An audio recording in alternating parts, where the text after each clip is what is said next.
Mahabagin naming Diyos, maraming salamat po sa pagkakataong muli na ibinibigay niyo pa po sa amin upang magpatuloy kami sa pagpapalago sa aming buhay Kristiyano at sa buhay na ibinibigay ninyo at kalakasan sa araw-araw sa pag-iingat po ninyo sa amin bilang inyong pamilya at inyong anak. Sa araw na ito, pakisamahan niyo po kami kung may mga bagay na humahadlang sa amin, nagbibigay sa amin ng maraming alalahanin upang ang salita ng Diyos ay hindi po makapagministeryo sa amin. Panginoon, sa araw na ito, pakilinis niyo po ang aming puso't isipan upang malaya na ang inyong salita ay magtuturo sa amin. Alisin niyo po ang lahat ng maaaring makahadlang at upang kami po ay malaya na makakain ng salita ng Diyos, tumatag ang aming pananampalataya. Kaya sa araw na ito, Panginoon, patnubayan niyo po kami sa aming kalagitnaan, magturo po nawa at maggabay ang banal na Espiritu sa amin. Maraming salamat po. Ito po ang aming dalangin sa pangalan ni Jesus. Amen. Okay po. So, kung may Bible po kayo, buksan po ninyo sa Joshua o Josue, chapter 1.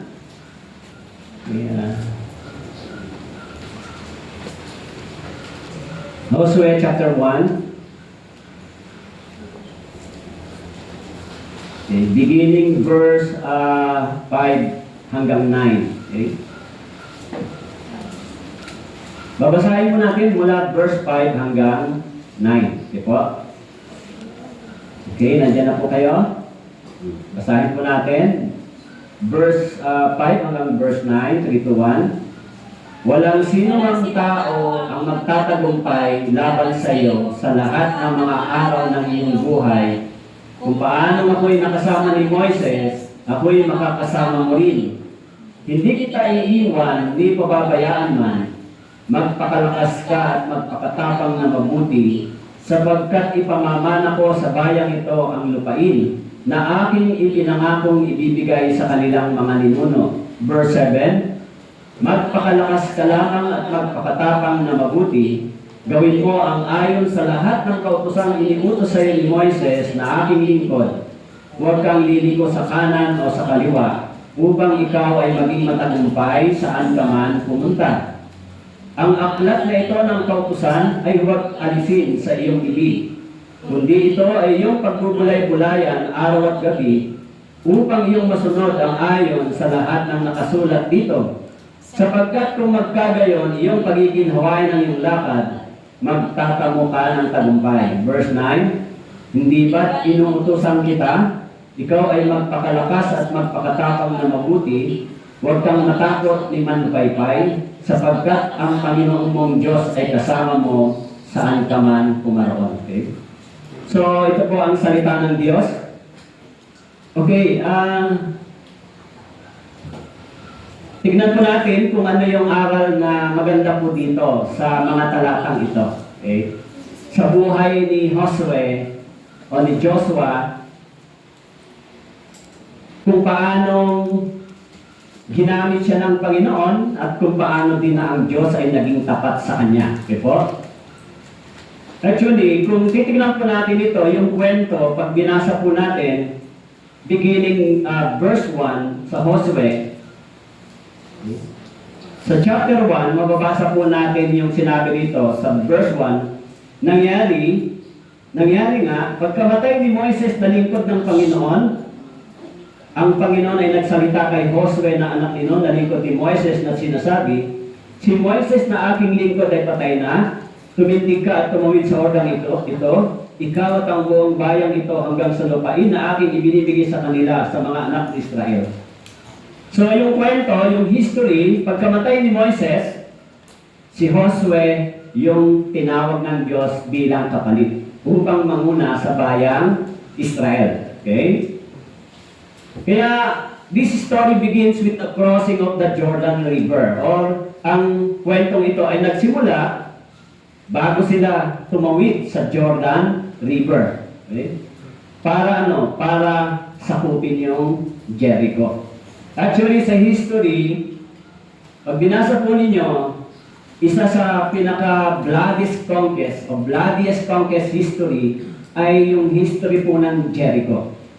Dahil dito, maraming pinatay sila, maraming mga ibinagsak na mga tao at sinira ng Diyos yung pader. Okay po? Kaya yung pangako ng Diyos, pagkaraan ng 400 taon, pinangako yun kay Abraham at after 40 years in wilderness, okay?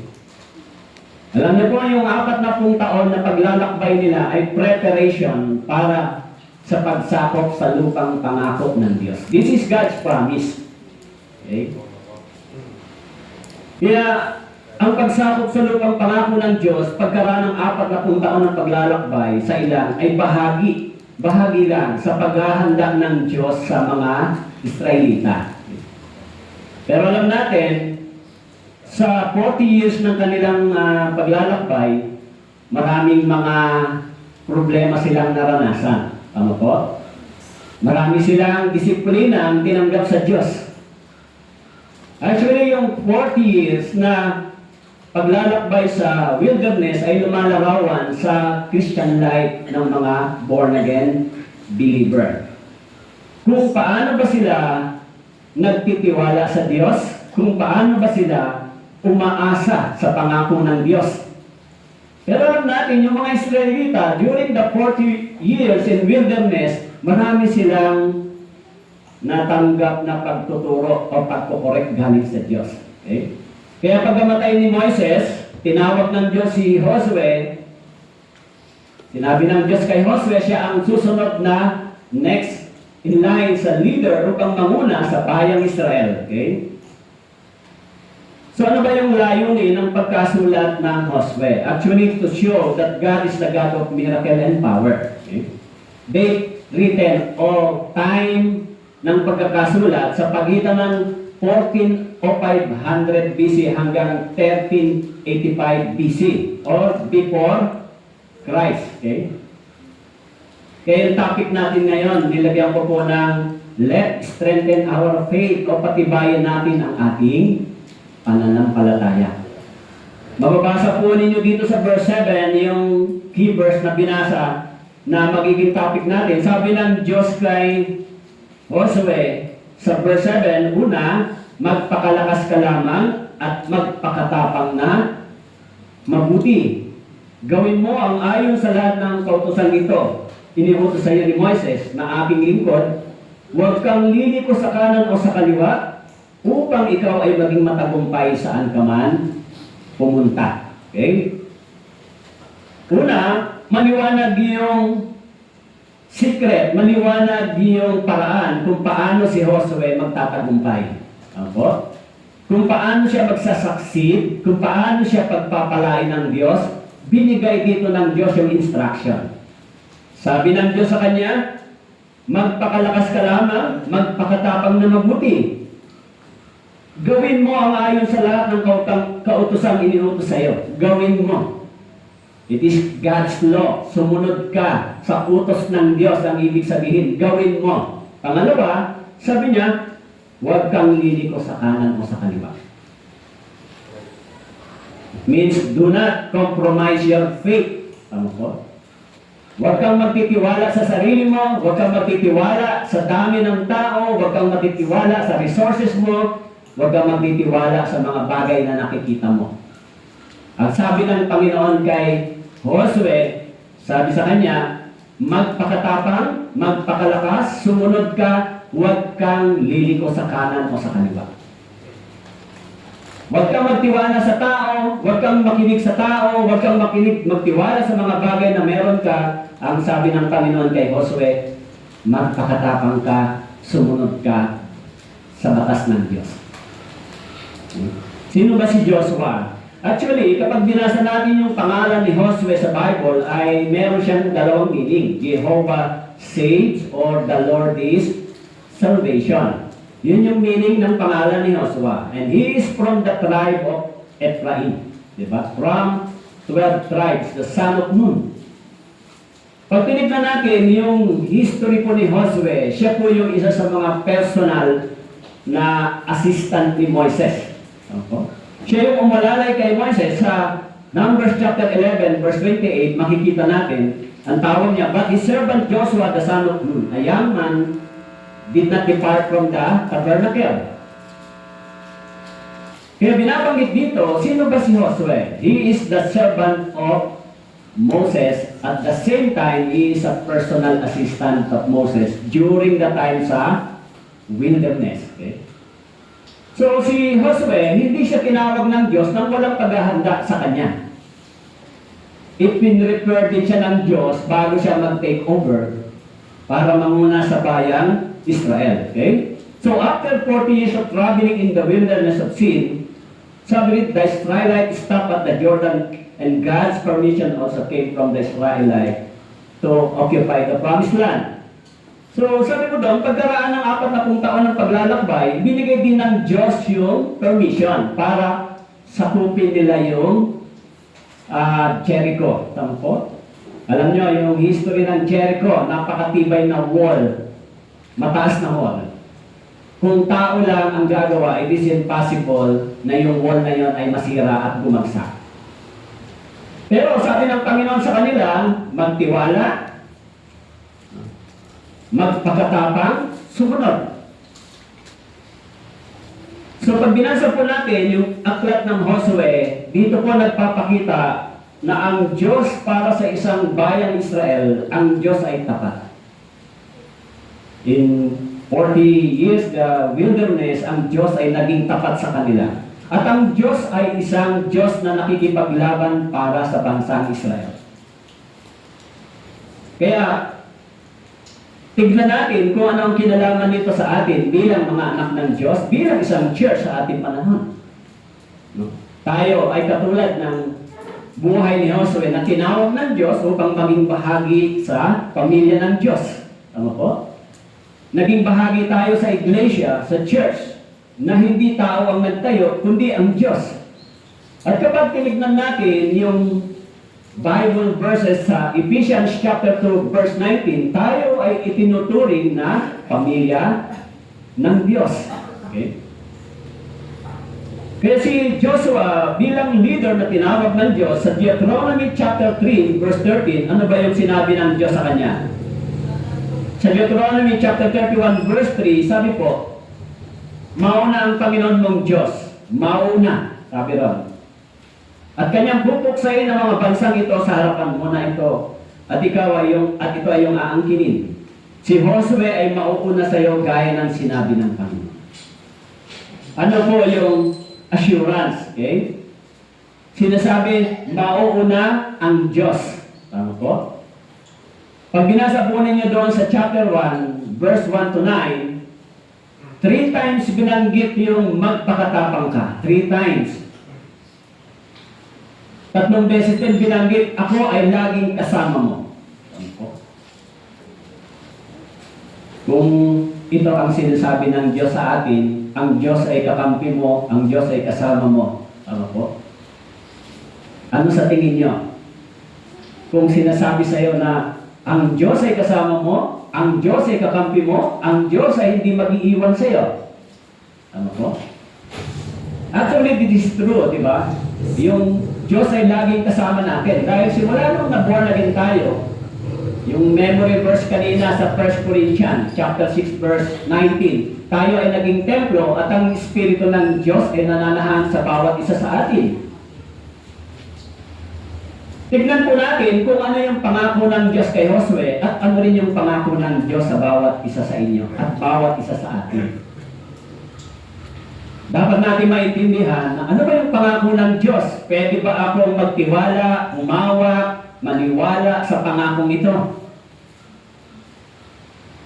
So, why did God command Joshua to be strong, courageous, and obey God's commandment? Bakit pa sinabi ng Diyos sa kanya, maging matatag ka, maging matapang ka, at sumunod ka sa mga utos? Actually, kahit sa atin, dapat ganito ang ating pananampalataya. Tama po? Bakit sinabi ng Diyos kay Josue? Because life is a full of challenge. Pag-conquer sa Jericho ay challenge sa pananampalataya ni Josue. Isang very thick at very strong na wall yung kailangan nilang sirain. Kaya sinabi ng Diyos, magpakatapang ka, maging matatag ka, sumunod ka sa mga utos. Dahil ang buhay ay punong-puno ng pakikipaglaban. Sorrows to decision, but even amidst of hardship, God counsel us to be strong and courageous. Kahit tayo rin, hindi ba? Kahit tayo rin, kung minsan meron tayong mga kahirapan, pagdurusa, kahirapan sa mga desisyon, sa gitna ng kahirapan, pagdurusa, dahil sa Kristiyanong pamumuhay na sinabi doon sa Acts, bago tayo pumasok sa langit, tayo ay dadaan sa maraming pagdurusa. Opo. Kaya huwag po kayong mag-isip na ang buhay Kristiyano ay lagi lang magiging masaya. Of course, masaya ang buhay Kristiyano kasama mo ang Panginoon, but sometimes ang buhay Kristiyano ay may mga pagsubok, may mga kahirapan para isagawa yung kalooban ng Diyos. Kaya si Josue, challenge siya ng Diyos, huwag kang matakot sapagkat ako'y kasama mo. Magtiwala ka, sumunod ka, sapagkat hindi kita iiwan. Yan yung pananampalataya na sinasabi ng Diyos kay Josue. Okay? Na sinasabi sa kanya ng Panginoon, do not turn to left or right. Huwag kang hiliko sa kanan o sa kaliwa. Do not compromise your faith. Tama po? Maraming mga tao ngayon, ang pananampalataya ay nako-compromise. Okay? Kaya doon po sa Numbers, chapter 14, verse 6, binanggit po si Josue.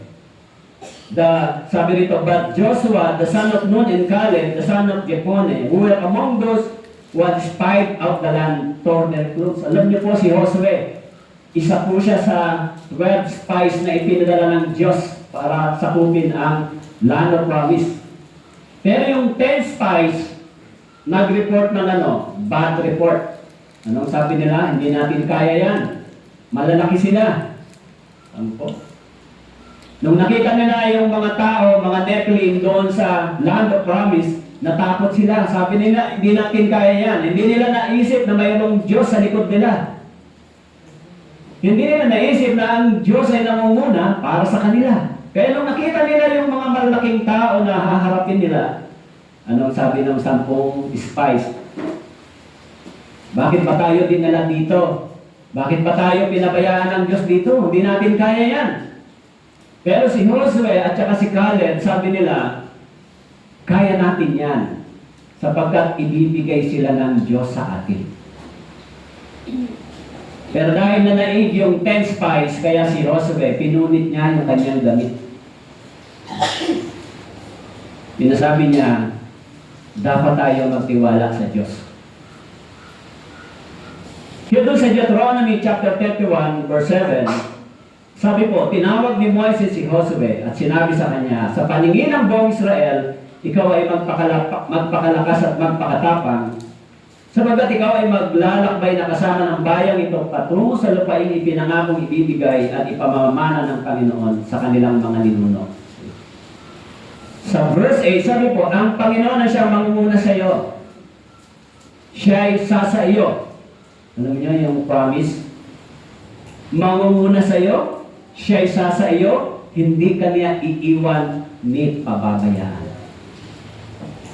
Tandaan po ninyo yung promise na yon sa Deuteronomy chapter 31 verse 8. Sabi po sa kanya ng Panginoon, ang Panginoon ay sasama sa iyo, hindi ka niya iiwan ni pababayaan, huwag kang matakot ni manlumaypay. Alam niyo, minsan yung mga Kristiyano nanlulupay-pay dahil sa maraming kahirapan, problema sa anak, problema sa pera, problema sa pamilya, problema ng maraming bagay na nararanasan natin. Tama po? Sometimes, nanlulupay-pay tayo. Kung minsan, nahirapan tayo. Tama po? Kung minsan, nahirapan kayo, di ba? Lalo na kung mga anak niyo mababait, di ba? Nahirapan tayo. Tama po? Alam niyo, ang mga anak natin, kailangan natin silang mahalin anuman ang sitwasyon nila. Pero tayo, yung nagtitiis, tama po? Ganon talaga yung pag-ibig di ba? Si Josue, nagtiwala siya sa Diyos at nangako ang Diyos sa kanya, ano man ang haharapin mo, ano mang pagsubok o trials, pag may lumaban sa iyo, hindi naman sila mananaig sa iyo. Bakit? Dahil ba si Josue ay matapang? Hindi. Dahil mismo ang Diyos ang nagtatanggol at nagpo-protect sa kanya. Ang sabi dito, siya isa sa iyo, hindi kanya iiwan ni pababayaan. Huwag kang matakot ni manlupay-pay. Ano ba ang nakakatakot? Tao o problema? Tingnan nyo nga ako yung katabi nyo, baka nakakatakot. Actually, mas nakakatakot ang tao kaysa problema. Tama po? Minsan hindi mo alam kung ano iniisip ng tao. Tama po? Pero, yung pinakamagandang bagay na pangako ng Diyos, mga brothers and sisters, lalo yung mga nanay at tatay dito, mga lola at lola. Sabi ng Bible, sabi po dito, hindi kanya iiwan, ni pababayaan, huwag kang matakot at manlulupay-pay. Kaya yung topic natin, patatagin natin ang ating Kristiyanong pananampalataya. Bakit po? Kasi habang paparating ang Panginoon, mas matindi yung mga trials, pag-shape sa mundong ito. Alam nyo, nakita nyo ba yung ipinost kong picture? That is the sign. On the way yung Third World War. Meron na bang Third World War? No, this is a preparation. Actually, yung Third World War ay hindi po biglang mangyayari. Mag-e-escalate na mag-e-escalate habang tumatagal, nagkakainitan hanggang dumating yung pinaka-final stage. Kaya pag nababasa natin yung bagay na ito, ang ibig sabihin, this is a mind conditioning on the way. Hindi natin alam kung ang mga bansang yan naghahanda na rin. Naglalagay na ng mga position, preposition ng kanilang mga nuclear bomb. Tama po? Kaya tayo, habang paparating yung bagay na ito, dapat nating patatagin ang ating pananampalataya. Buong Pilipinas halos tinamaan ng bagyo. Tama po? Pag nakita mo yung mga tao, yung mga bahay nila, inaagos na sisira, mahigit milyong katao ang tinamaan nito. Tapos, ang mga pananim ay nasira. Sa tingin nyo, anong kasunod nito? Famine. Tama po? Magkakaroon ng shortage sa pagkain. Pagkatapos yung economy ay hihina at babagsak dahil yung pera ng bansa ay halos itutulong na lang sa tao. Kaya tignan ninyo yung nangyayari sa mundong ito. Habang tayo ay inihanda ng Diyos. Actually, si Josue, inihanda siya ng Diyos for 40 years before they possessed the land that God promised. Bago siya pumasok sa land of promise, inihanda siya ng Diyos for almost 40 years. Di ba? Tayo rin, inihanda tayo ng Diyos. Inihanda tayo ng Diyos sa pagpasok sa tunay nating magiging tahanan. Huwag pong mawala ang inyong isip sa ganitong bagay. Kasi hindi natin alam kung ano yung nangyayari beyond in my capacity na tignan na may limitasyon lang tayo Pero yung mga bagay na nangyayari, may mga bagay na hindi tayo alam. Tama po? Yes, si Josue, inihanda siya ng Diyos. Kaya nang tinawag siya ng Panginoon, tatlong bagay ang promise. Sabi niya, He is the one goes before him. Ang Diyos ang mauna sa kanya. Pangalawa, ang Diyos ay sasama sa kanya. Pangatlo, ang sabi ng Panginoon, hindi kita iiwan. Huwag ka mag-alala. Sa panahon ng kahirapan, pagdurusa, hindi ka iiwan ng Diyos. Mayroon din bang pangako ang Diyos sa atin? Katulad ng pangako ng Diyos kay Josue? Actually, meron. Sabi mo doon sa Hebreo o sa Roma chapter 8, verse 31, sabi po, ano nga ang ating sasabihin sa mga bagay na ito? Kung ang Diyos ay kakampi natin, sino ang laban sa atin? Ano po? Lahat ng mga naligtas, lahat ng mga totoong na born again, naligtas, nakaunawa ng biyaya ng Diyos na ang kasalanan ay pinatawad, tinubos, tapos nagsisimula sa buhay Kristiyano, lahat ng mga nakaunawa at naligtas, ang promise ng Diyos, hindi kanya iiwan. Hindi kanya pababayaan. Bakit po? Ang sabi po sa Hebreo chapter 12, sapagkat ikaw ay tinuturing na anak ng Diyos. Ano po? Kahit sinang mga magulang, ang kanilang mga anak ay hindi nila gustong pabayaan. Tama po? Kaya sabi ng Bible, yung promise ng Diyos, hindi kanya iiwan, hindi pababayaan. Yun yung pangako ng Diyos sa atin. Okay? So kaya, paano magiging matatag ang isang Kristiyano sa harap ng ganitong pagsubok? Tignan natin kung paano si Josue ay naging matatag. Actually, sinasabi ng Diyos kay Josue, huwag kang liliko sa kanan o sa kaliwa. Huwag kang tumingin sa sarili mo, huwag kang tumingin sa mga tao na maaaring sa tingin mo ay maaasahan mo. Tumingin ka sa Diyos. Ano po? Minsan yung mga tao na inaasahan mo, pwedeng magiging kabiguan para sa iyo. Minsan yung mga tao na pinagtitiwalaan mo, pwedeng sila ang magbibigay ng sakit ng loob sa iyo. Kaya sabi ng Bible, do not compromise your faith at huwag kang magtitiwala sa tao. Ano po? Kaya sabi ng Diyos kay Joshua, huwag kang liliko sa kanan o sa kaliwa. Tumingin ka ng diretso sa Diyos. Okay? Sa Joshua chapter 11 verse 15, sabi po, kung paano nagutos ang Panginoon kay Moises na kanyang lingkod, ay gayon nagutos si Moises kay Josue.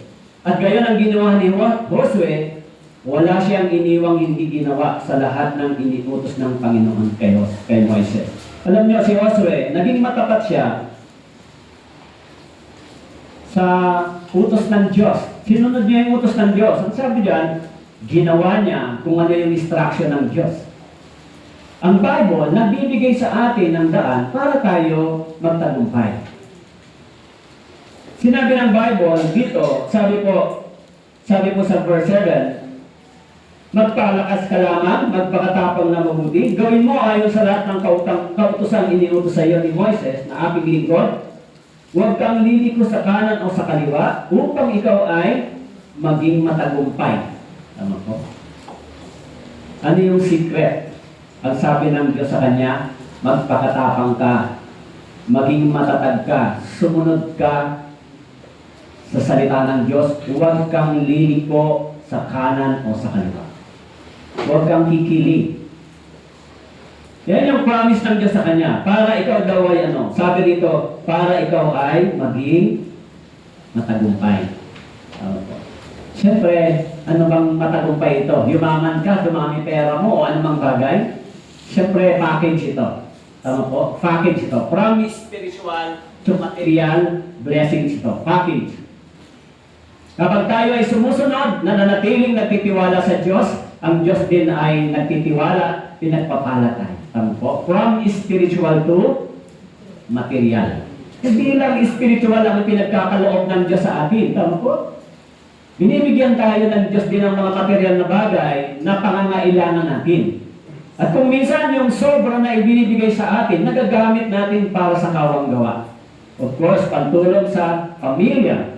Tama po? Kaya yung promise ng Diyos kay Josue, huwag kang liliko sa kanan at sa kaliwa, magiging kasama mo ang Diyos. Kapag ang tao nagtiwala sa material na bagay, katulad nung nabasa ko tungkol doon sa isang Rockefeller. Si Rockefeller ay isa sa mga pinakamayamang Amerikano noong 1900. Siya ang unang nakadiscover ng oil industry. Yung pera niya ay umabot ng higit 30 billion o 30 billion, I think kung hindi ako nagkakamali. Dollar po, hindi po peso. Pero dumating ang time, kahit na siya ay mayaman, marami siyang pera, nagkaroon ng panahon na siya ay nagkaroon ng sakit. Alam niyo, ang kinakain niya lang soup at saka cracker. Bawal sa kanya yung iba. Kaya nakaisip siya. Yung pera niya, dumating siya panahon na na-realize niya na aalis siya sa 53 years old niya, tinaningan siya ng doktor. Sabi sa kanya, only 6 months ka na lang mabubuhay. Kaya yung pera niya na billion dollar, na-realize niya kanina niya ito iwan. Kaya ang ginawa niya, yung pera niya, ibinigay niya sa iba't ibang charity, sa hospital. Binigay niya yung mga pera niya, nagtayo siya ng foundation. Pero, dahil sinasabi niya, walang magagawa ang pera sa akin. Pero yung taning ng doktor sa kanya na 53 years old, umabot siya ng 94 years old. At bago siya namatay, sinasabi niya, yung mga bagay na kayamanan ito ay ako lang ang channel ng Diyos para makarating sa ito. So, kung magtitiwala ka sa material na bagay, kung magtitiwala ka sa sarili mo, sa mga bagay na nakikita mo, alam nyo, ang ending ay hopeless, di ba? Hopeless. Kaya kung hindi natin naintindihan yung pangako ng Diyos, maaari, pag tumarap tayo sa maraming kahirapan at pagdurusa, nag-iisip tayo ng sarili nating paraan. Tama po? Sa Mateo chapter 7, verse 24-25, ipinaliwanag ni Jesus kung sino yung mga tao na nagiging matatag at matibay ang pananampalataya. Sabi sa Mateo, kaya't ang bawat nakikinig sa mga salita kong ito at ginaganap ang mga ito ay matutulad sa isang matalinong tao na nagtayo ng kanyang bahay sa ibabaw ng bato. Bumagsak ang ulan at bumaha, dumating ang baha, ngunit ang hangin, hinampas ang bahay na yun, ngunit hindi yan bumagsak, sapagkat itinayo sa ibabaw ng bato. Actually, yung tinutukoy na bato rito o sa ibabaw ng bato ay ang salita ng Diyos. This is the words of God, the promise of God. Kung ang ating pananampalataya ay nakasandig, nakatayo sa ibabaw ng salita ng Diyos at nagtitiwala, hindi tayo babagsak. Tama po? Pero kung ang pananampalataya natin, kino-compromise natin, nagtitiwala tayo minsan sa sarili nating alam, sariling lakas, sariling magagawa, pag dumaan yung bagyo, babagsak ang iyong pananampalataya. Kaya yung mga Kristiyano, mahalaga pong maunawaan natin ito. Tama po?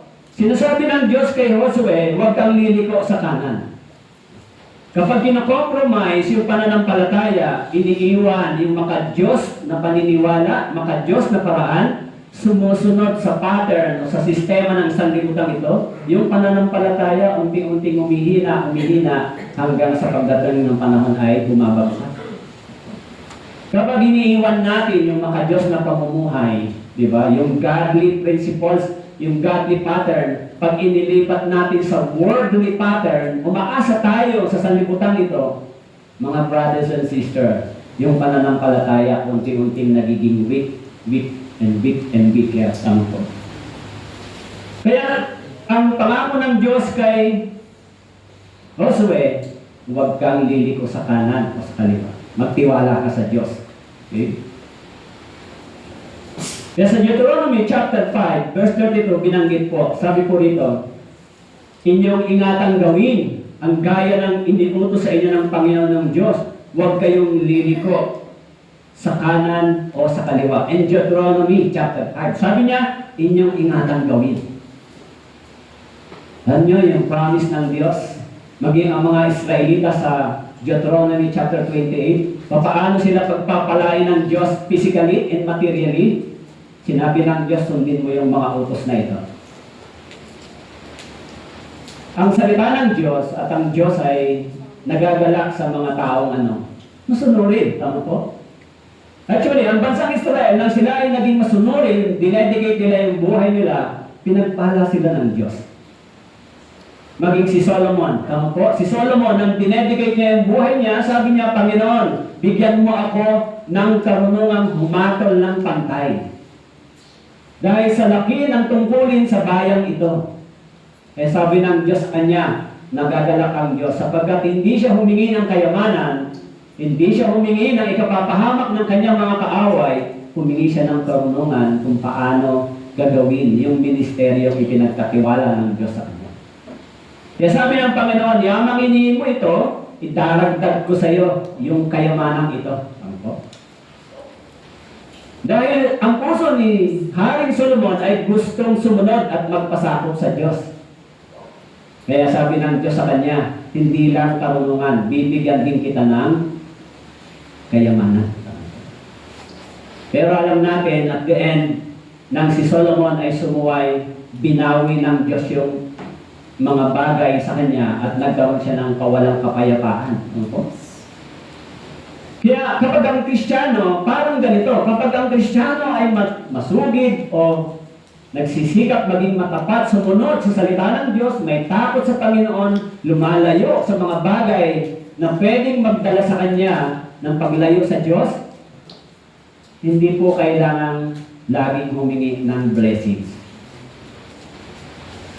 Dahil ang kondisyon ng Diyos dito, kung ikaw ay susunod, ang salita ng Diyos ay susundin mo at iingatan mo sa iyong puso, automatic yon. Yung pagpapala ng Diyos pupunta sa iyo. Sapagat ang salita ng Diyos ay pwede mo pang hawakan. Tama po? That is promise. Kaya si Joshua, sa chapter 1 verse 7, sabi niya, only be strong and very courageous, that you may observe to do according to all the law, which Moses my servant commanded you. The first step, sabi niya, be courageous, maging matapang ka para sa Diyos. Minsan ang tao mas matapang sa mali kaysa tama. Ano? Minsan ang tao mas matapang ipaglaban yung mali kaysa tama. Malakas ang loob, inaban kahit mali. Pero sabi ng Bible kay Joshua, maging matapang ka. Saan? Sa katotohanan at tama. Huwag kang liliko sa kanan o sa kaliwa. Ano bang ibig sabihin ng maging matapang? Anong ibig sabihin nito? So, ang ibig sabihin, the courage of your heart to stand fight for God's side. Yung matapang ka, makipaglaban para sa side ng Diyos. Ang ibig sabihin, para sa katotohanan, para sa tamang pananampalataya, mag-stand ka. Tama po? Kaya yung iba, kahit sinasabi, mali yung pagkaunawa mo, pinagbabawal ng Bible na lumuhod ka sa mga images, pinagbabawal ng Bible na gawin ito, pero kaya nilang ipaglaban ito, kahit mali. Tama po? Na sinasabi ng Bible na huwag mong gagawin yung bagay na ito, pero ang mga tao nananatiling ipaglaban kahit salungat na ito sa sinasabi ng Biblia. Ganun ho ba kayo mga tuwiran? Kahit mali na, ay gusto niyo pa bang ipaglaban? Kung sabi ng Bible, pag ganon, ay hindi ho kayo magiging kakampi ng Diyos. Kasi sabi ng Bible kay Joshua, sabi ng salita ng Diyos, be courageous, maging matapang ka, huwag kang liliko sa kanan o sa kaliwa. Matapang saan? Para makipag-away? Makipagbunuan ba dyan? Hindi po. Maging matapang ka sa katotohanan, kahit minsan ang kapalit nito ay paghamak galing sa ibang tao. Hindi ba minsan yung mga kabataan, pag sila nagsimula sa church, kinakantsawan sila, sinasabihan sila, ba't sama ka nagsama dyan? Ganun ganito. Tayo rin minsan, pag nakakilala tayo ng tama, nilalakaran niyo yung katotohanan, may mga tao din na hindi po maniniwala sa inyo. Pero sabi ng Bible, huwag kayong makinig sa kanila, sapagat yung salita ng Diyos ay natanggap nyo. Naniwala kayo sa salita ng Diyos, dapat nyo itong ipaglaban. Tama po? Kahit minsan, merong mga tao na nagsasalita laban sa inyo. Kung hindi po kayo naniniwala, basahin po ninyo yung history ng mga disciples. Paano sila namatay? Alang-alang ipaglaban ang tamang pananampalatayang ito. Si Peter, kilala niyo ba si Peter? Nasabi ni Pastor Yohan, baka hindi na kumain ng manok. Nung kanya, sinabi dahil sa pagtilaok ng manok, pag narinig mo yan, maalala mo, pinagkanulo mo ang Panginoon.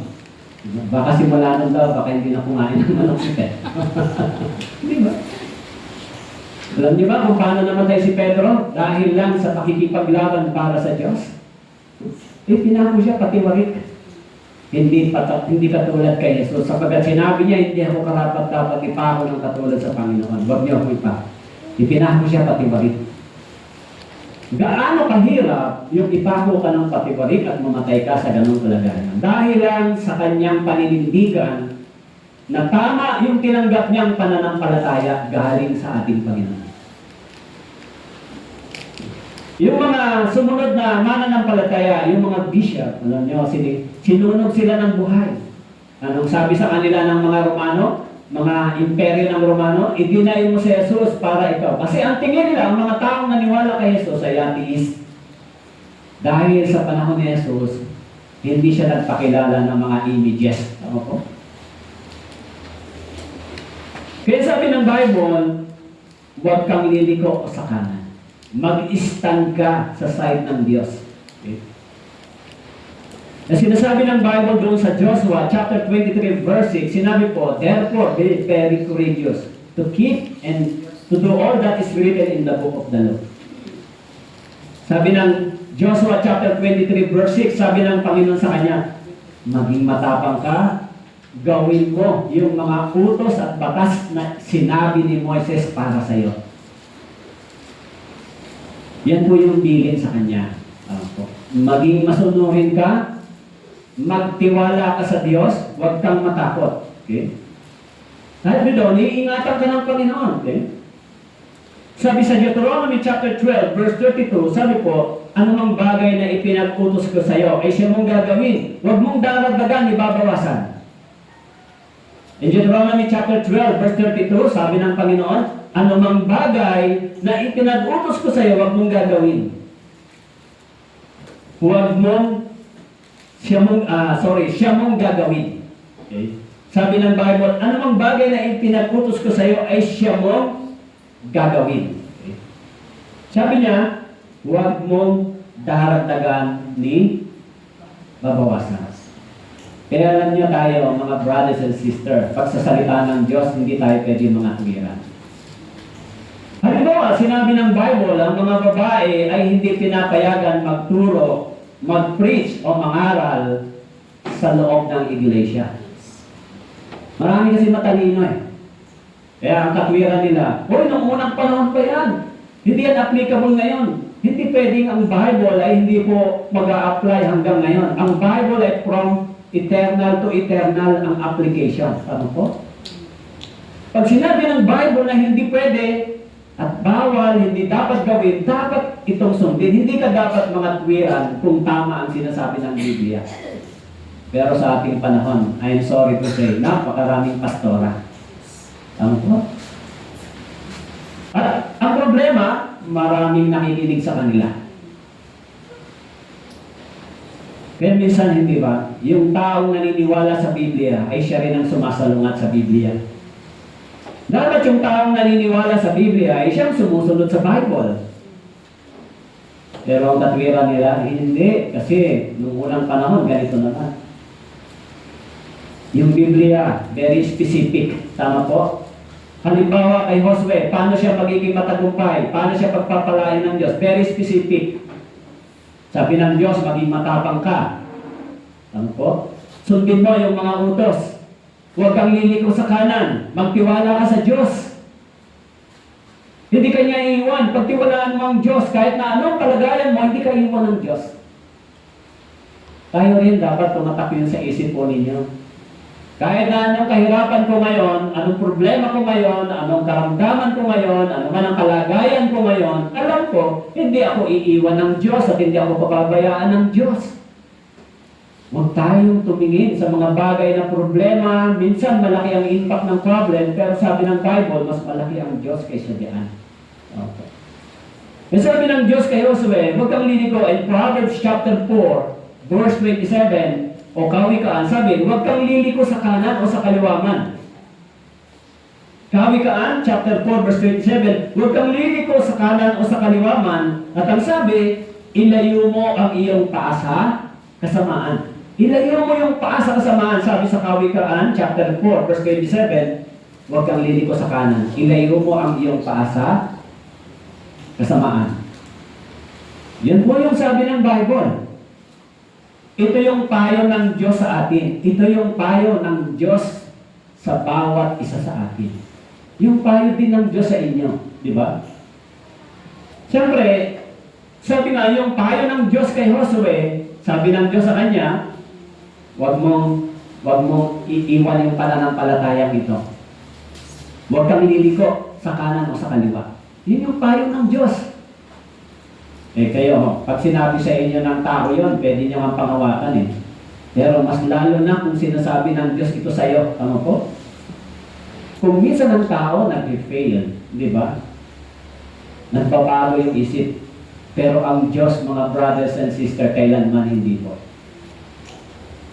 Kaya yun yung pangako ng Diyos kay Josue. Kaya sabi, doon sa Proverbs chapter 8 verse 20, lumalakad ako sa daan ng katwiran sa mga landas ng katarungan.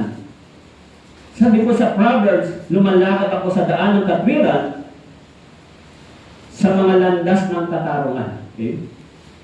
Kaya nang sinabi ng Diyos kay Josue, lumakad ka sa landas ng katarungan, lumakad ka ng tama, lakaran mo yung salita ng Diyos. So, kung sinunod ni Josue yung bagay na yon, pag binasa po ninyo yung history ng Joshua o ni Josue, naging matagumpay po siya. Siyang mahusay na general, isang mahusay, binigyan siya ng Diyos ng tapang, ng lakas ng loob at talino. Kaya sa panahon niya, nasakop yung mga bansa. Tama po? Naging malakas na military o naging malakas sa pakikipaglaban ng bansang Israel. Hindi dahil kay Josue, pero dahil ang Diyos nangako sa kanya, nasasamahan siya. Tama po? Yung Christian life natin, yung pangako ng Diyos, dadalhin tayo hanggang sa promised land. Tama po? Hanggang makapasok tayo sa buhay na walang. Kaya sabi ng Biblia, kung ikaw ay naligtas, kung ikaw ay naging anak ng Diyos, dapat masugid kang sumusunod dito. Maging matapat kang lumakad dito. Yakapin mo dapat yung promise o pangako ng Diyos. Sa panahon ng pagsubok at trials, sa panahon ng kahirapan, yakapin mo yung pangako ng Diyos na hindi kanya pababayaan o iiwan. Yung mga tao, tumatakbo lang naman sa Diyos, pagbugbog na, pagsugatan na eh. Tama po? Kung kailan wala nang kayang gawin. Pero tayo hindi ganon, mga brothers and sisters. Huwag tayo tumakbo sa Diyos kung kailan last minute na, mabuti, kung may buhay pang matitira. Dapat yung buhay natin, laging sumusunod, lumalakad sa Diyos. Tama. Hindi lang tayo tumatakbo sa Diyos sa panahon ng mabibigat na problema sa trials. Kung kailan wala lang tayong makain, kung kailan may sakit tayo, hindi lang po yung ganon ang Diyos. Ang Diyos, ang gusto niya, yung buhay natin, laging lumalakad sa Kanya. So sa panahon ng kahirapan, karamdaman, problema sa material na bagay, ang Diyos automatic. Ano po? Dahil yung anak kong ito ay matapat at sumusunod, nagnanais, alam ng Diyos kung ikaw ay may pangangailangan. Tama po? Sinabi niya doon sa Bible, sa Awit chapter 33, ang Diyos ay lagi nagmamasid sa lahat ng anak ng tao. Sa Awit chapter 33, nakasulat, di ba? Verse 14 o verse 13, nakasulat doon na ang Diyos ay lagi nagmamasid. Alam niyo mo ba na pinagmamasdan kayo ng Diyos? Hello, nandyan po kayo? Alam niyo mo ba na pinagmamasdan tayo ng Diyos? Mga tao, hindi nila alam na ganon. Ako lagi nakatanim sa isip ko. Alam ko lagi ang Diyos nagmamasid sa akin. Nakatingin sa iyo. Tama po? Kaya yung bawat bagay na iniisip at ginagawa natin, dapat gising ang isip mo. Ang Diyos ay nakakaalam. Pero may mga tao hindi nila naisip yon. Kaya sila, banat lang ng banat. Di ba? So may mga tao na sa una, maganda yung pananampalataya nila. At the end, sila ay nag-fail. Tama po? Una, doon po sa panahon ni Haring Solomon, siya ay nangako. Tama po? In 1 King chapter 3, Solomon promised to God na siya ay susunod. Ano po? Nangako siya sa Panginoon, but at the end, nang siya ay natutong sumamba sa mga idolatry dahil sa kanyang mga asawa, nagkasala siya sa Diyos. Ano po? In 1 King chapter 3 yung history. Kaya at the end, yung bansang Israel ay ano po, nahati. Ano po? Si Saul, kilala niya ba si Saul? Siya ang unang hari. Tama po? Unang hari sa bansang Israel. Sa una, siya ay humble. Sinasabi niya, hindi ako karapat dapat maging hari sa bansang Israel. Pero alam niyo, yung tikas ni Saul ay nakita ng mga Israelita. Siya, kasi yung handsome personality niya, malayo yata ako sa kanya. Sabi nila, siya yun, malaki, matibos sa katawan, may maganda yung katawan at matangkad. Siya ang pwedeng maging hari. Yun yung karakter ng paningin ng tao. Pero sa Diyos, ang nakatingin, sa puso. Tama po? At the end, si Saul, nang siya ay naging hari sa bansang Israel, sa dulo ng kanyang paghahari, naging palalo siya. Tama po? Sinuway niya yung salita ng Diyos, ang naging consequence, naputol yung kanyang paghahari, namatay siya at ang kanyang anak sa labanan. So, ganun yung nangyayari sa mga tao na nagko-compromise sa pananampalataya. Yung mga Israelita, okay?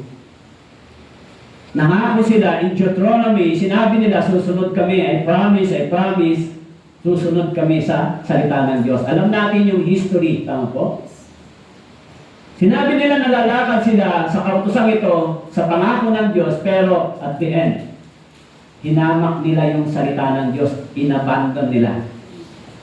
Ano ang naging parusa nila? Nawala yung kanilang kalayaan bilang isang bansa. Sa Old Testament, yung itinayong templo ni Haring Solomon, dahil sa kanilang pagtalikod sa salita ng Diyos, alam natin, sa Old Testament, sinira ni King Nebuchadnezzar yung kanilang templo. Ano po? Giniba yung mga pader at sila ay sinakop ng Babylonian Empire, dinala sila for 70 years captivity. 70 years slavery. Diba? Nadari yung bansa nila ay isang malakas at makapangyarihan.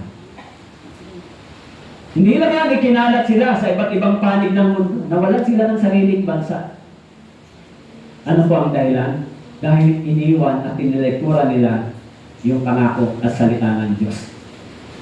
Sa panahon ni Jesus Christ, ng ating Panginoong Hesus, nang dumating siya, nang nangaral siya sa bansang Israel, hinamak nila yung pangangaral ni Jesus. Tama po?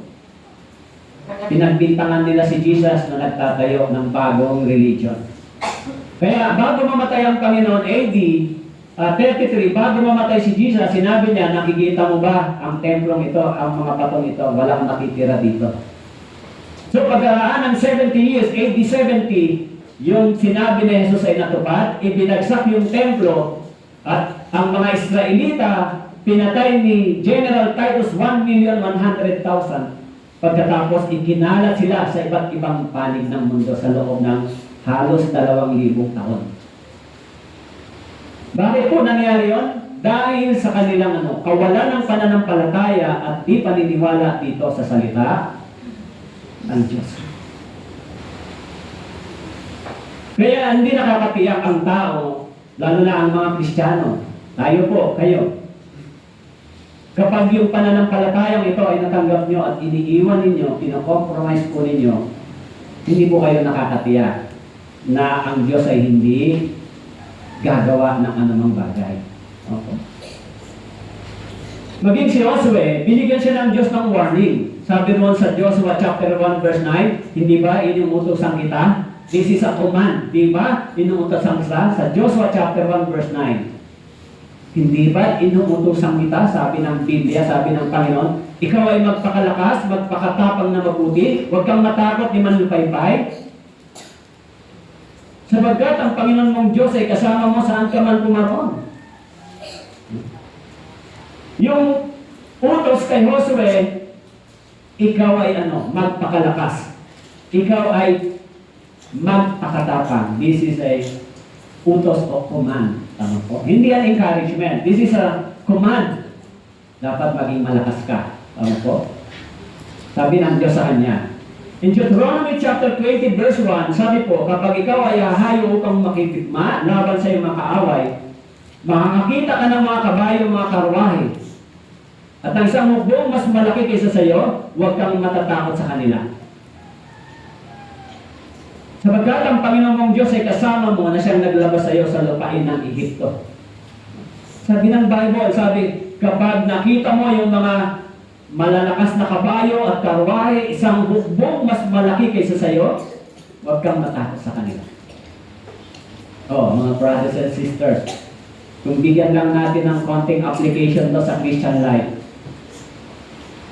Halimbawa, sinasabi ng Diyos, kapag nakikita mo yung Goliath na problema mo, yung Goliath na mga sakit ng ulo at problema na kapaligid sa iyo, huwag kang matakot, huwag kang matismaya. Tama po? Kung nakikita mo, ano kaya ang mangyayari sa akin bukas, paano kaya ako kakain, masakit ang katawan, gano'n. Huwag kang matakot kung ikaw ay ano. Kung lumalakad ka sa kalooban ng Diyos at sumusunod ka, sabi ng Bible, huwag kang matakot. Huwag kang madismaya. Dahil sabi ng Bible, hindi kita iiwan, hindi kita pababayaan. Yan yung promise ng Diyos, di ba? Yung pinag-uusapan po natin dito ay hindi po yung Diyos na nakikita natin na nakapako diyan, o yung Diyos na nasa bato. Yung kinakausap natin ditong Diyos, hindi po yung nandiyan sa pader. Tama po? Hindi kayo uupo, tapos kakausapin mo yung nandiyan sa batong ribulto. Hindi po. Yung Diyos na kinakausap natin, ano nagsasabi sa atin, present siya ngayon sa atin. Tama po? Nandiyan siya sa ating mga puso. Nakikinig siya sa atin. Nakakakilala siya kung ano ang tunay nating kalagayan. Yan po yung Diyos. Hindi po imagination lang ang Diyos, tama po? He is a person. Yan sa Proverbs, o sa Awit chapter 27, verse 1, sabi po, ang Panginoon ay aking liwanag at aking kaligtasan. Sino ang aking katatakutan? Ang Panginoon ay moob ng aking buhay. Sino ang aking kasisindakan? Sa Awit chapter 27, verse 1, sabi po, ang Panginoon ay aking liwanag, kaligtasan. Sino ang aking katatakutan? Kaya sabi ng Bible, kung ang Panginoon ay panig sa iyo, sino ang laban sa iyo? Tama po? Kung ang Panginoon ay kakampi mo, sino ang makakalaban sa iyo? Isang magandang salita at pangako na pwede natin panghawakan. Okay? Kaya actually, nung binabasa ko ito, pinag-aaralan ko, sana yung topic na ito, yung pag-uusap natin, tumimo sa inyong isip at puso. Kahit na anong trials, tribulation, or persecution, pagdurusa man yan, anumang bagay, huwag niyong kalimutan yung sinasabi ng Biblia. Hindi ka iiwan, hindi ka pababayaan ng Diyos. Pero sa isang kondisyon, sinasabi ng Biblia, huwag kang liliko sa kanan o sa kaliwa. Huwag mong i-compromise yung katotohanan at yung pananampalataya mong tama. Okay? Kaya sabi, huwag kang matakot. Okay? Sa Jeremiah chapter 1 verse 8, sabi po, huwag kang matakot sa kanila. Sapagkat ako'y kasama mo na magliligtas sa iyo. Sabi ng Panginoon, huwag kang matakot. And why God promised to it to Joshua? Because life is full of challenge, di ba? Sorrow and decision. Sometimes, yung struggles natin, yung persecution sa atin, minsan hindi natin inaasahan. Tama po? Yung problem minsan, hindi natin inaasahan minsan. Tama po? Minsan din, tayo ay nagkakamali ng hindi natin gusto. Tama po? Minsan may mga tao na nagkakamali, hindi naman nila gusto yon. Maaari magkamali tayo ng hindi nila gusto dahil mahina ang ating pananampalataya. Pero kung gano'n yung sitwasyon, dapat mong maisip na bumalik ka agad sa tama. Kaya nga, ayaw natin i-condemn. Kung nagkamali tayo, nahulog tayo sa mali, huwag natin i-condemn siya. May mga tao na hindi nila gustong magawa yung mali. Tama po? Dapat matulungan siya na makabalik agad sa church. Not unless na ayaw niyang sumunod sa church. Kasi ano ba ang church para sa atin? Ano ba ang salita ng Diyos para sa inyo? May mga tao na ayaw nilang sundin yung Biblia na para bang ito ay dadalhin sila sa mali. Mas gusto nilang sumunod sa sarili nilang iniisip at gusto.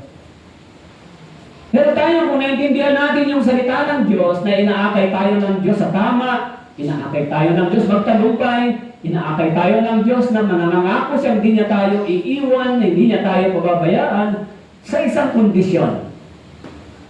Ang sabi ng Bible, kay Josue, sundin mo yung salita. Lumakad ka sa salita. Huwag kang liliko sa kanan o sa kaliwa. Yan ang sabi ng Diyos. Pero kasi yung minsan talaga ang problema ng tao yung salitang free will. Tama po? Eh bakit? Meron pa naman akong kalayaan Malayang pumili ng gusto. Pero mga brothers and sisters, kadalasan, pag sinunod natin yung ating sarili, maaaring mapapahamak tayo. Tama po? Kasi pag sinunod mo yung gusto mo, isipin mo minsan, tignan mo, ano ba mga gusto ko laging gawin? Gusto ko laging kumita ng pera, gusto ko maging magandang buhay, gusto ko magtagumpay sa negosyo, gusto ko lahat ng gusto natin minsan para sa papakinabang ng ating pisikal na katawan. Tama po? Wala pong masama doon.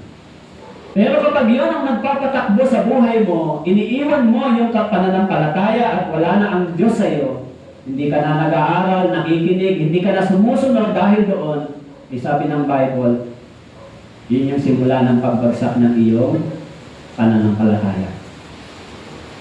Yung mga tao, di ba? Sabi ng yung mga tao, nagtatrabaho lang sila para kumita ng pera, para lang sa kanilang pangangailangan, pero hindi sila nagbibigay para sa Panginoon. Iniisip nila, yung kinita nila, para lang sa kanilang katawan. Hindi po. Dapat yung pera na meron tayo, magamit din natin para maluwalhati ang Diyos. Sino nagbibigay ng kalusugan at lakas sa atin? Tama po? Kumbaga, lahat ng bagay na meron tayo ngayon ay it is a part of God's grace para mabuhay tayo. Tama po? Kaya si Josue nang sinabi sa kanya, huwag kang liliko sa kanan, huwag kang matakot. Okay? Kaya sa Acts chapter 14, verse 22, sinabi po ng mga disciples sa mga Kristiyano na pinapalakas ang mga kaluluwa ng mga alagad, pinapatatag ang loob nila na manatili pa sa pananampalataya at sinasabi na sa pamamagitan ng maraming mga kapigatian ay kailangan pumasok kayo sa kaharian ng Diyos. Ano po ang sabi ng mga disciples? Sabi niya, sinasabi sa pamamagitan ng maraming mga kapigatian ay kailangan pumasok tayo sa kaharian ng Diyos. Kaya ho, hindi ba? Laging sinasabi ng Biblia, hindi lang lagi pagpapala. Tama po? Sabi rito ng mga disciples, maraming kapigatian bago tayo makapasok sa kaharian ng Diyos. Tama po? Kaya minsan yung mga tao ay nahanap nila. Gusto ko lagi yung blessings, masaya, blessings, masaya. Alam niyo po, hindi ho yun ang pangako ng Diyos. Ang pangako ng Diyos sa atin, yung kagalakan na totoo nating mararanasan ay hindi po dito sa mundo. Lahat ng kagalakan dito sa mundong ito ay temporary. Hello, naintindihan niyo po? Lahat ng bagay na mararanasan sa mundong ito, pansamantala. Ngayon, masaya ako, bukas hindi. Tama po? Ngayon, malusog ako, maaaring bukas hindi. Lahat ng bagay, ngayon may trabaho ako, maaaring bukas wala. Pero, sabi ng Bible, tayong mga Kristiyano, kahit pansamantala ito, kailangan nating manatili, magtiwala, na darating ang araw, ang lahat ng mga bagay ay magiging pananatili na o permanente na. Tama po? Kaya habang naglalakbay tayo sa mundong ito, sinasabi ng Biblia, maging si Josue, huwag kang liliko sa kanan, patatagin mo ang pananampalataya mo, magtiwala ka sa Diyos, sundin mo yung kanyang mga utos. Gusto mong maging masaya? Ganon ang gagawin mo para maging masaya ka. Kasi si Jesus, kung sinabi ng mga disciples, kumain ka na ba, Panginoon? Sinabi ni Jesus, may pagkain ako nagmumula sa langit. Ito ay sundin ang kalooban ng Ama na nasa langit. Anong ibig po sabihin ni Jesus? Mas si Jesus, mas nasa-satisfied siya, mas masaya siya, mas fulfilled siya, mas kontento siya kapag ginagawa niya yung kalooban ng Diyos kaysa kumakain siya ng physical na pagkain. Nagiging masaya siya sa bagay na yon kaysa kumain ng material na bagay, ng pagkain. Tama po? Kaya sinabi ni Jesus, mayroon akong pagkain galing sa langit. Pag kayo kumakain, hindi ba kayo masaya?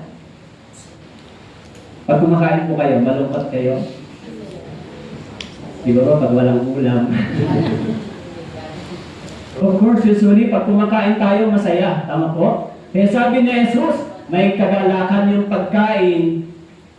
Yung galing sa langit na pagkain ay nagiging masaya ang kalooban ni Jesus dahil ginagawa niya ito. Diba? Tayo rin. Hindi lang tayo magiging masaya sa material na bagay. Magiging masaya ka rin kung sinusunod mo yung sinasabi ng Biblia, ng salita ng Diyos.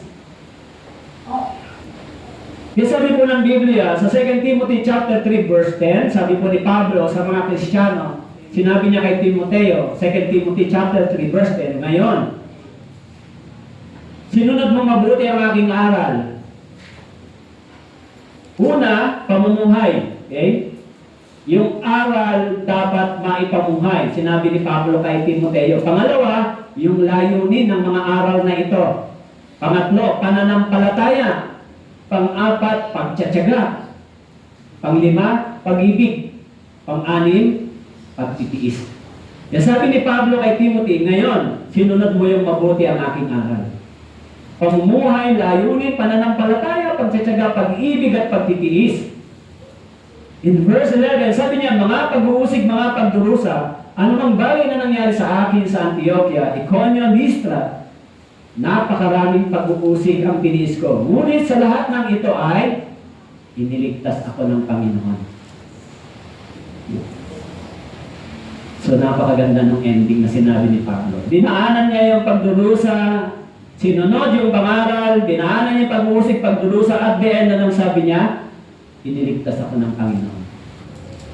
Sa mabibigat na pagdurusa at kahirapan, iniligtas siya ng Diyos. Napagtagumpayan niya yan. Diba?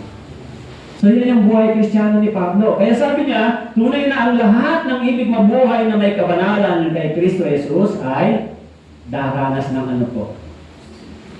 Pag-uusig. Pero sa verse 13 sinabi niya, subalit ang masasamang tao at mga mandaraya ay lalong sasama ng sasama, sila ay mandaraya at padadaya. Papunta sila sa kapahamakan. Ano po? Kaya habang paparating niyang Panginoon, habang tayo ay papalapit sa pagharap sa Diyos, ang kahirapan at pagdurusa ay madadaanan din natin. Pero huwag pong tumatak sa isip niyo na ang Christian life ba, puro paghihirap at pagdurusa. Hindi po. Meron ganon sa balit, sabi ko nga po sa inyo, kapag lumalakad tayo sa kalooban ng Diyos, magiging masaya din ang inyong mga puso.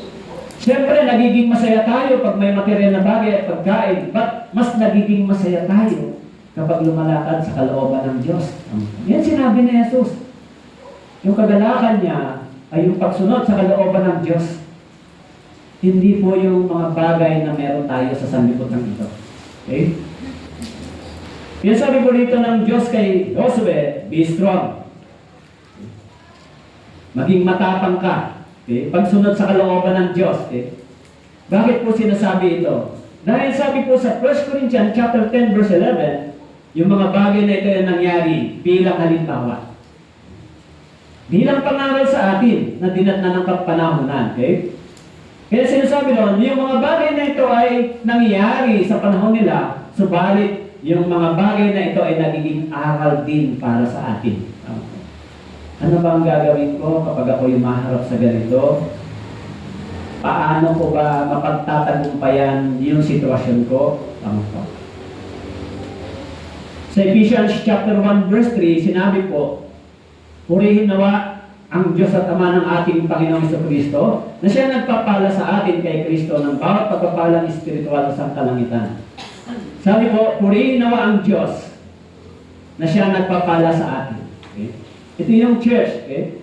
Kaya ano ba yung sekreto ng buhay Kristiyano? Paano ba tayo mapagpapala at ano ang aral na gustong ipakita dito? Mahalaga na maintindihan natin kung ano ang gusto ng Diyos. Tama po? Dapat maintindihan natin maging sa mga brothers and sisters, maging sa mga kabataan dito. Tama po? Siyempre, walang magulang na gusto ang mga anak ay mapahanga. Tama po?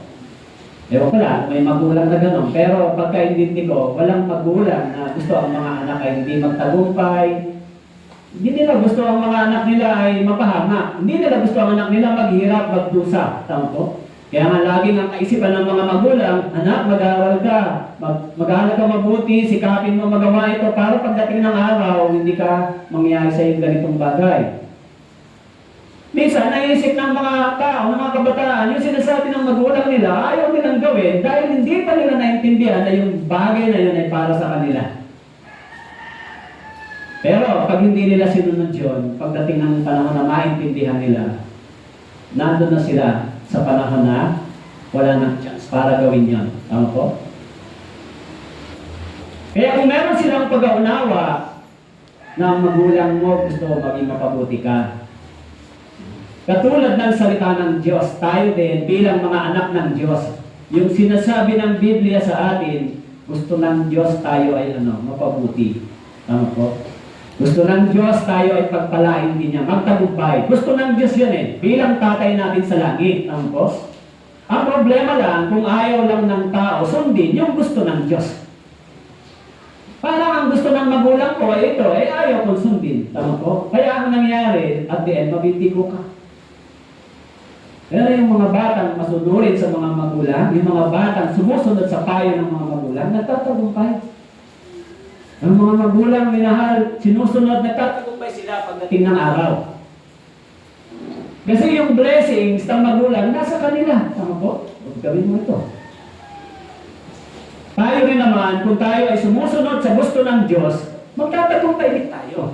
Dahil ang Diyos ay tatay natin sa langit. Tama po? Sabi ng Bible, tayo ay pinanganak na muli.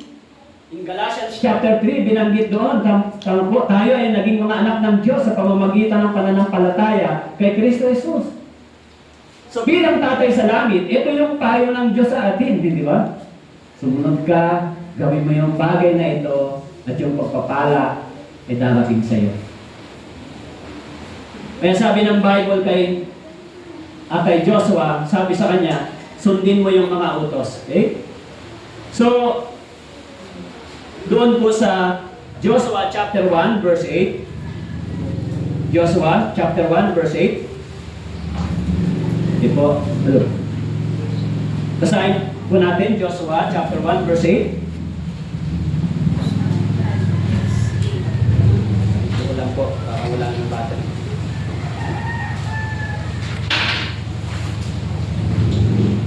Joshua chapter 1 verse 8.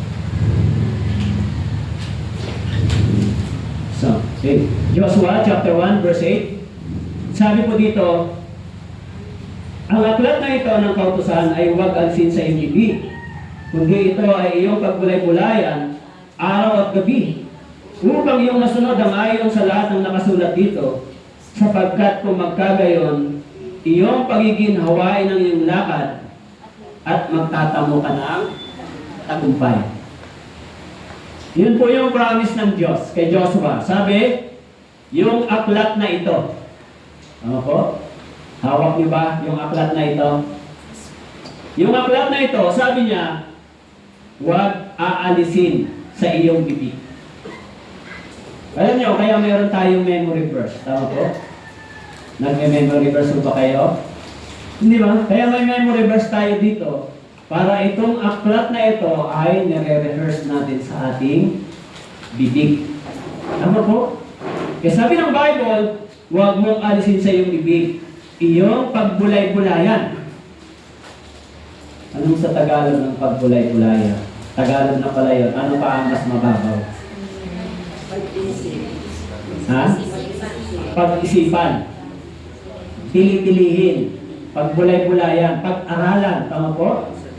Kaya pag binabasa niyo yung Bible, Huwag mong tatanungin ano ang gusto mo. Ang tatanungin mo, ano ang gusto ng Diyos dito para sa akin.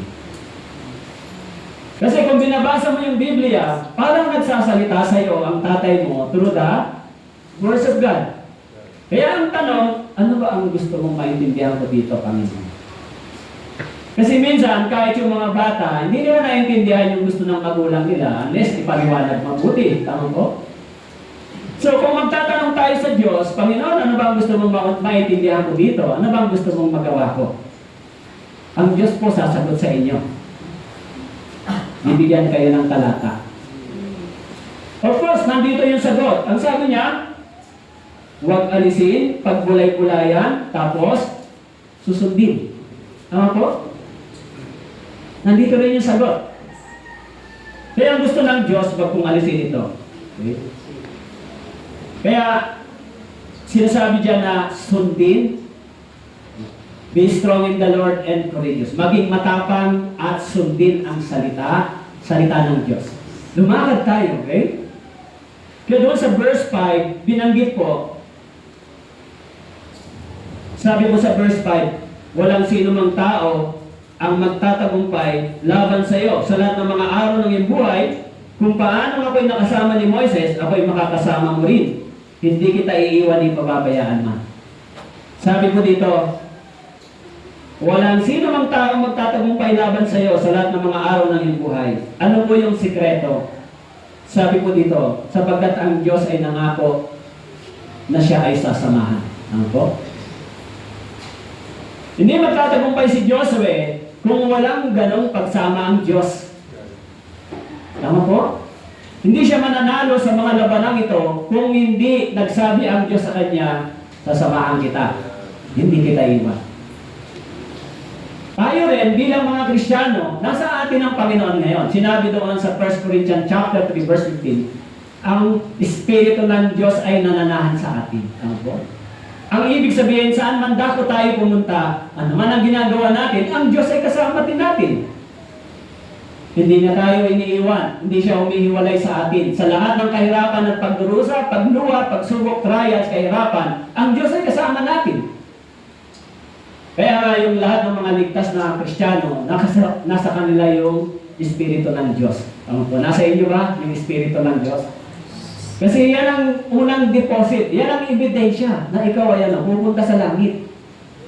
Yan ang selyado, sealed by the Holy Spirit. Kaya nga tayo, lumalakad tayo, sabi dyan, kasama ng Diyos, okay?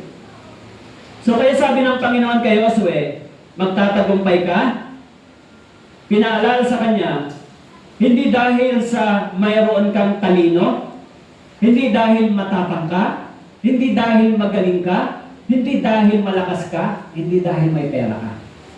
Magtatagumpay ka, sabi ng Diyos, dahil sasamahan ka ng Diyos. So, yun yung pangako ng Diyos. Tama po? So, hindi issue yung pera, anumang bagay na meron para tayo magtagumpay. Ang issue, yung paglakad natin. Kung paano tayo naniniwala at lumalakad para sa Diyos. Yun yung pangako ng Diyos. Kaya sabi ng Bible, huwag kang liliko sa kanan o sa kaliwa. In Deuteronomy chapter 11, verse 13, sabi po, Deuteronomy, kung iyong susundin ang mga utos na aking iniutos sa iyo sa araw na ito, na ibigin ng Panginoon iyong Diyos, at siya'y paglingkuran ng iyong buong puso at kaluluwa, ibibigay ko ang ulan ng iyong lupain sa kanyang kapanahunan. Ang una at huling ulan upang iyong matipon ang iyong trigo at alak at langis. This is a physical blessings, tama po? Aking bibigyan ng damo ang iyong mga bukid para sa iyong mga hayop, at ikaw ay kakain at mabubusog. Mag-ingat kayo, baka ang inyong puso ay madaya at kayo maligaw at maglingkod sa ibang mga Diyos at sumamba sa kanila. Sabi ng Bible, kung susundin mo ang mga utos na iniutos ko sa iyo sa araw na ito, ibigin ng Panginoon mong Diyos, siya'y paglingkuran ng buong puso at kaluluwa. Ibibigay ko ang ulan ng iyong lupain sa kanyang kapanahunan. Nakaranas na ba kayo dito, yung mga magtatanim? Nakaranas na ba kayo ng tagtuyot? Yung dry season, walang tubig yung bukid. Nagtanim kayo pero kinakain ng mga hayop. Tama po? Nakaranas na ba kayo ng gano'n? Sabi dito, yung mga Israelita, aani kayo ng maganda, darating ang sapat na ulan at panahon, aani kayo ng sapat na trigo. Sabi diyan, alak at langis, aani kayo sa panahon ng tag-anihan, may natitira pa. Pero ang sabi ng Panginoon, kung sinusunod ninyo ang aking mga utos. Sabi diyan, huwag kayong madaya, ang inyong puso huwag maligaw. Tama po? Huwag niyong malimutan ng Diyos sa panahon ng tagumpay, sa panahon ng maraming material na bagay, huwag malimutan ng Diyos, sabi ng Panginoon. Kapag siya ang nagbibigay ng lahat ng ito para sa atin. Okay? Kaya sabi niya, sa verse 5, chapter 15 ng Deuteronomy, kung masikap mong papakinggan ang tinig ng Panginoong Diyos, at gagawin ang lahat ng utos nito na aking inutos sa'yo sa araw nito, sa verse 6, chapter 15 ng Deuteronomy, sabi po, pagpapalain ka ng Panginoon mong Diyos. Gaya ng pinangako niya sa iyo. Ikaw ay magpapautang sa maraming bansa, ngunit hindi ka mangungutang. At ikaw ay maghahari sa maraming bansa, ngunit hindi ka nila paghaharian. Alam niyo, sabi dito, pagpapalain ka ng Panginoon mong Diyos. Okay? Kaya dapat, maintindihan natin, ano ba ang kondisyon ng Diyos? Ano ba ang gusto ng Diyos para ako magtagumpay at pagpalain? Yun ang tanong dapat, tama po? Hindi, ano bang gagawin ko para dumami yung pera ko, yung kayamanan ko, para umunlad ang business ko? Ang tanong, ano bang gusto ng Diyos sa akin? Kaya sabi mo dyan, kung papakinggan at susundin ang tinig, gagawin, yung blessings ng Diyos ay sinasabi ko rin. Sa Nehemiah chapter 9, verse 16, sinabi ni Nehemiah, binigyan mo sila ng tinapay mula sa langit para sa kanilang pagkagutom. Nagpalabas ka ng tubig para sa kanila mula sa malaking bato para sa kanilang uhaw. At sinabi mo sa kanila na pumasok upang ang kininang lupain na iyong pinangakong bibigay sa. Ano sabi ni Nehemiah? Binigyan mo sila ng tinapay mula sa langit para sa kanilang pagkagutom. Nagpalabas ka ng tubig. Actually, literally nangyari ito nang sila ay naglakbay sa ilang, sa wilderness. Binigyan sila ng Diyos ng pagkain sa wilderness. Sinustain yung pagkain ng mga Israel. Million people ang pinakain ng Panginoon. Tama po? Kasi sabi diyan, pinakain mo sila ng tinapay. Binigyan mo sila ng tubig. Okay? Kaya, hindi issue yung physical needs. Ang issue, nagtitiwala pa tayo sa Diyos. Si Josue, sabi ng Panginoon, hindi issue kung matapang ka o duwag ka. Tama po? Nagtitiwala ka ba sa Diyos? Tama po? Siyempre, yung issue doon, kung nagtitiwala siya, sabi niya, darating yung pangako ng Diyos sa'yo. Kaya kung tayo ay nagbibigay ng commitment para dito, mga brothers and sisters, tandaan po natin, ano po, ang Diyos po hindi sinungaling. At ang Diyos po ay hindi lang spiritual promise. Tama po? Kung pangahawakan natin yung mga pangakong ito, hindi lang ang Diyos, baka naisip natin, ang pagsisimba ko ay para lang makinig. Kapag ano lang po yung iniisip ninyo, ang Diyos po ay hindi Diyos para sa inyo. Kaya tayo, nakikinig ng mensahe ng salita ng Diyos, paalaman natin ano ang gusto ng Diyos. Tapos, paano ko ito isasagawa sa personal kong buhay? Dapat yun ang tanong, ano bang gusto ng Diyos sa akin? Si Josue, sinabihan siya, huwag kang liriko. Sabi sa verse 7, magpakalakas ka lamang, magpakatapang na mabuti, gawin mo ang ayon sa lahat ng kautosang inimutos sa iyo ni Moises. Huwag na aking lingkod. Huwag kang liliko sa kanan o sa kaliwa upang ikaw ay maging matagumpay saan ka man pumunta. Malinaw po yung gusto ng Diyos. Tama po? Malinaw dito kung ano ang sinasabi ng salita ng Diyos. Kaya kung titignan natin dito, sinabi ng Panginoon, magpakatapang ka. So dapat mas matapang tayo ipaglaban yung church, yung salita ng Diyos. Dapat pag Sunday, yung ating pananampalataya ay hindi naaapektuhan pagdating sa Panginoon. Tama po? Kasi, alam nyo, sa totoo lang po, yung mga, halimbawa, yung picture, pinadala sa akin yun ng isang pastor. Pero aware din ako sa ganun. Nagbabantay sa news, nagbabantay sa nangyayari dahil yung Biblia malinaw. Ano yung dapat nating pinapriority sa ating panahon, lalo na dito sa Diyos? Ang laging panalangin ko sa Panginoon, huwag kunin yung mahal ko sa buhay na hindi paligtas. Habang nakikita natin yung papalapit na pagtupad ng Diyos sa mga sinabi niya dito sa salita ng Diyos. Katulad nun, sinasabi ng mga ibang bansa ngayon na ang Amerika at Russia ay nag-uusap na para sa labanan ng Second World War kasi yung Third World War kasi yung Ukraine patuloy yung gera. Tapos, nakikita natin yung nangyayari sa mundo, sa mga kalamidad. Alam niyo ba kung gaano katindi ang mundong ito na dumaranas ng matinding kahirapan? Yung bomb cycle na tinatawag na sa Amerika, na nagsama yung lakas ng hangin at saka yung snow. Sa Pilipinas, ilang bagyo ang tumama? 4 yata. Sunod-sunod, tama po? Tignan mo niya yung mga nasa probinsya. Di ba? Dito, medyo safe, mataas lang tayo. Pero ang totoo, hindi tayo safe. Pag nangyari yung prediction ng mga malalakas na earthquake, hindi safe ang lugar na ito. Tama po? So lahat ng bagay na nakikita natin ay hindi para tayo matakot. Bakit natin dapat ito tinitignan? Ito yung sign na dapat tayo magpakasipag, gumawa ng mabilis, lalo sa evangelism, pagliligtas ng kaluluwa. Tama po?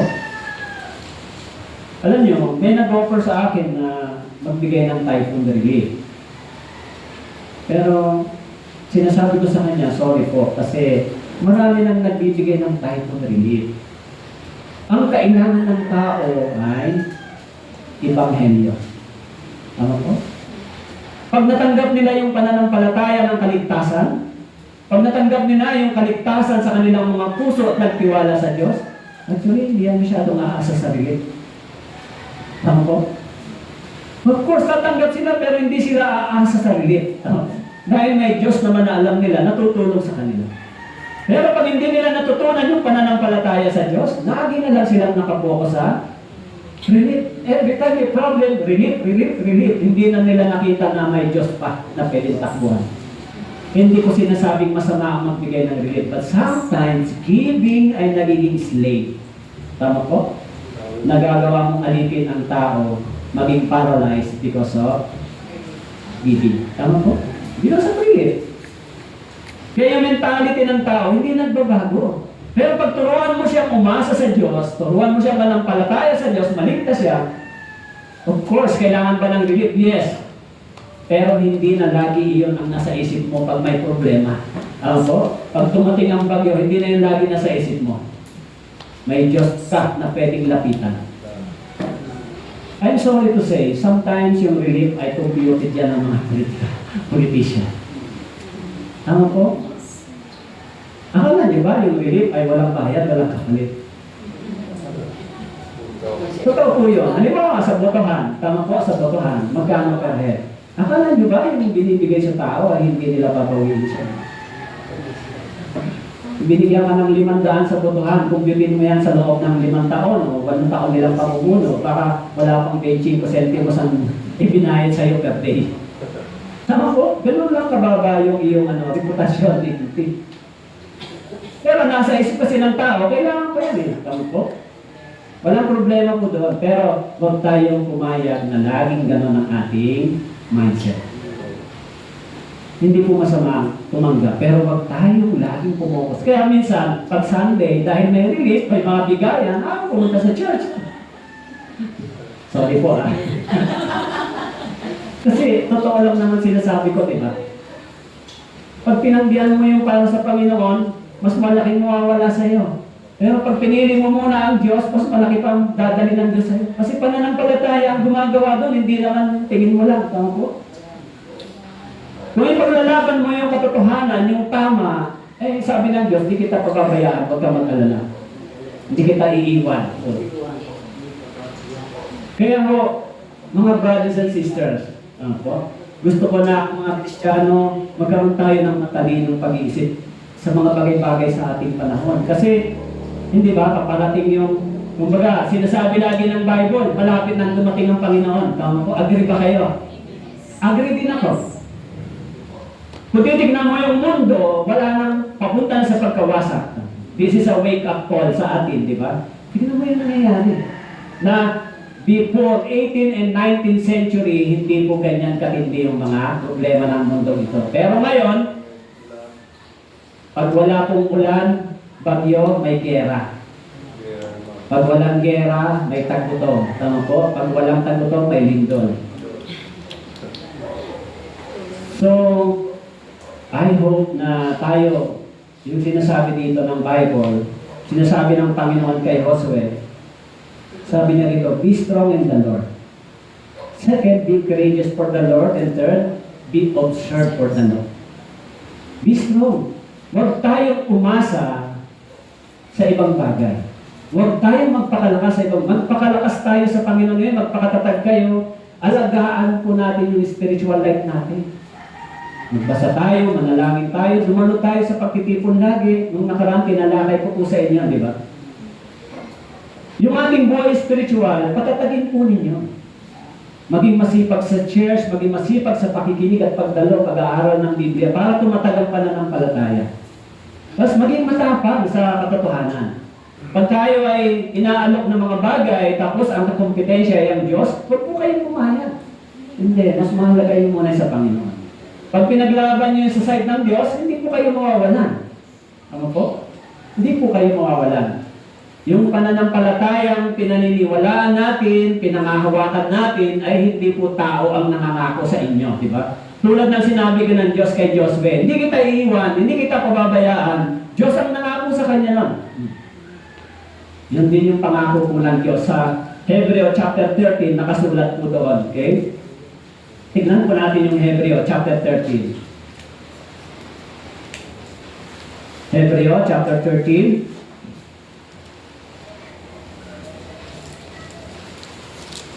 Beginning verse 5 and 6. Sabi mo dito,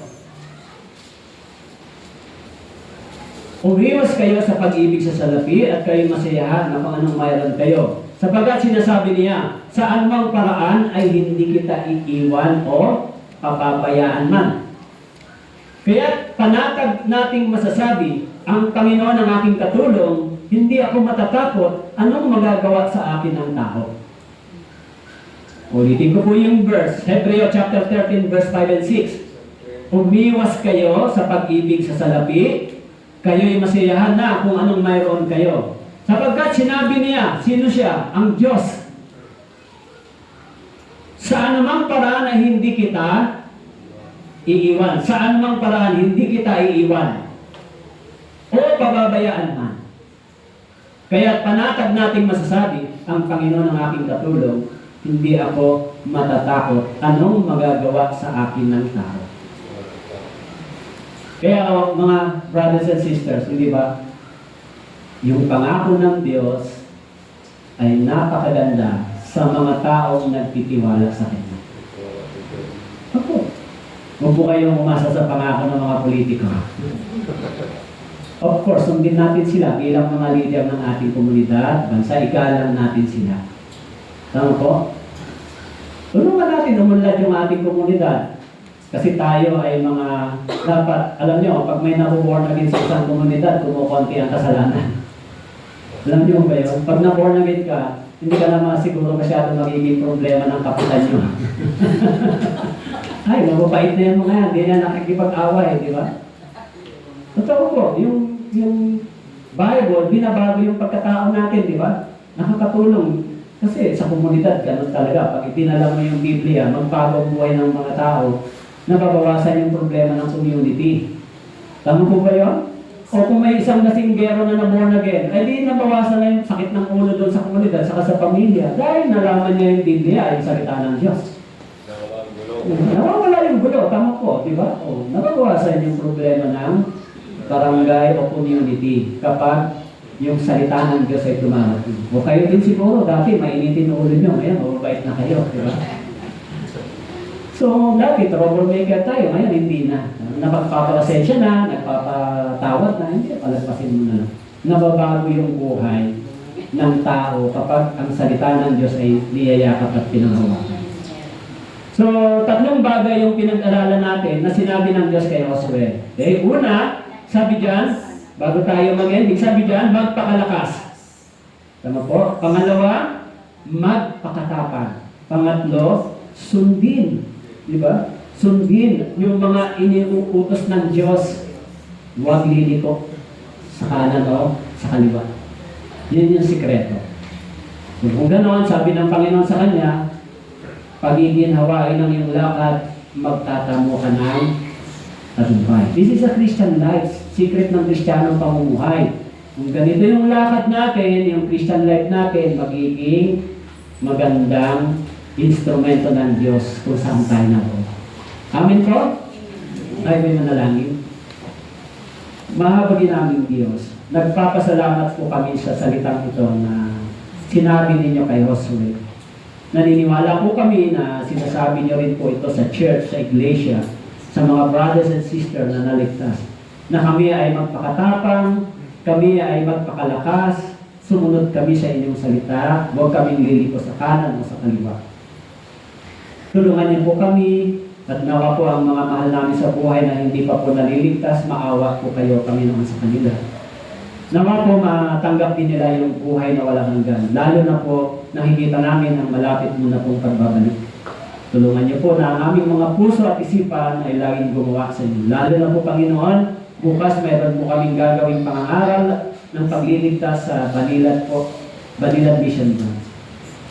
Nawa po tulad ng ginawa niyo po kay Josue, samahan niyo po kami, manguna po kayo sa mga tao na naghahanap ng inyong kalooban, naghahanap ng kaligtasan.